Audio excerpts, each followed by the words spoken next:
तो इस काम के लिए लेकिन मैं भी इसीलिए आया था, और मैंने भी गुरु महाराज के सामने ये अर्ज की थी कि मुझे भी नाम की दीक्षा दी जाए। अनेक बार मैंने प्रार्थना की, लेकिन एक दिन उन्होंने स्पष्ट ही कह दिया कि मैं आपको दिनों में नाम नहीं दूंगा। मैं बोला ठीक है।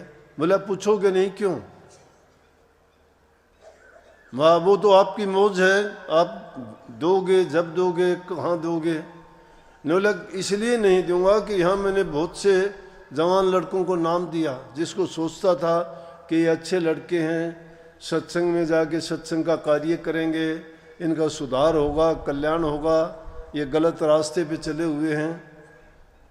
गलत रास्ते और तो क्या था, कोई शराब पी लेना, लड़ाई झगड़ा कर लेना, माँ बाप का कहना नहीं मानना, आम बातें हैं ये।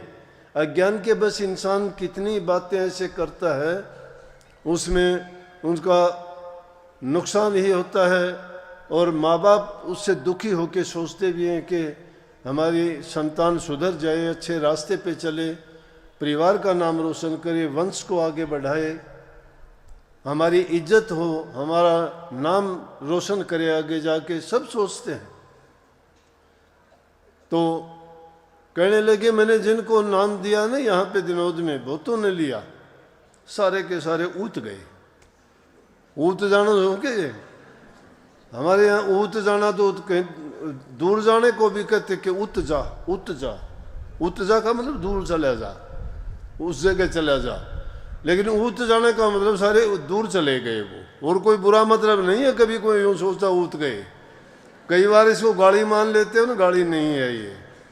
ऊत जाने का मतलब दूर चले जाना होता है। तो चलो ठीक है, मैंने कुछ नहीं कहा उस दिन के बाद। लेकिन यहाँ बसंत पंचमी का दिन था, और जब थोड़े सत्संगी थोड़े ही आते थे, यहाँ सत्संग हुआ तो नामदान के लिए बुलाए गए तो 10 आदमी, 9 या 10 आदमी और थे। मैं तो फिर आराम से लेटा हुआ था, मुझे तो जवाब मिला हुआ था कि जहाँ मिलेगा जब मिलेगा। मैंने सोचा अब तो घंटा आध घंटा तो नामदान देंगे महाराज जी, अब तो कहीं जाने खाट पर आराम से लेट गया, पैर पर पैर रख के। इतनी देर में अपने रामकिशन जी आए और आके कहने लगे चल महाराज जी ने बुलाया, नाम मिलेगा तेरे को। बड़ा खुश हुआ। तो मेरी जन्म सथली है ये, मेरा जन्म तो अंटा का ही है, मैं अंटा का हूँ। इसलिए मैं ज़्यादा जोर दे के ये बात कहा करता हूँ कि भाई ये पावन भूमि है, ये बहुत पवित्र भूमि है। और इसका चौथा कारण जो है शुभ दिन का ये है कि महाराज जी यहाँ पर 2-2 महीने तक आके सर्दी के मौसम में मौन रख के भजन करते थे। और अपने दिनोद आश्रम के बाद में नंबर 2 का आश्रम अंटा में ही बना था। तो हमारी जड़ यहाँ पे जमी हुई हैं, यहाँ से जड़ है हमारी, ये शाखाएं तो बाद में ही चली हैं ऊपर जाने वाली। तो ये जो इतनी बातें हैं, जब ये सत्संग आता है तो ये बातें दिमाग में आ जाती हैं। काफ़ी लोगों ने पहले भी सुनी होंगी, आपको पता भी होगा, लेकिन मैं जो नए आदमी हैं उनको भी बताना मैंने अच्छा समझा और इसलिए थोड़ी बातें ये बताई। लेकिन मुख्य बात ये है कि इंसान सही रास्ते पे चले, बुराइयों को छोड़े।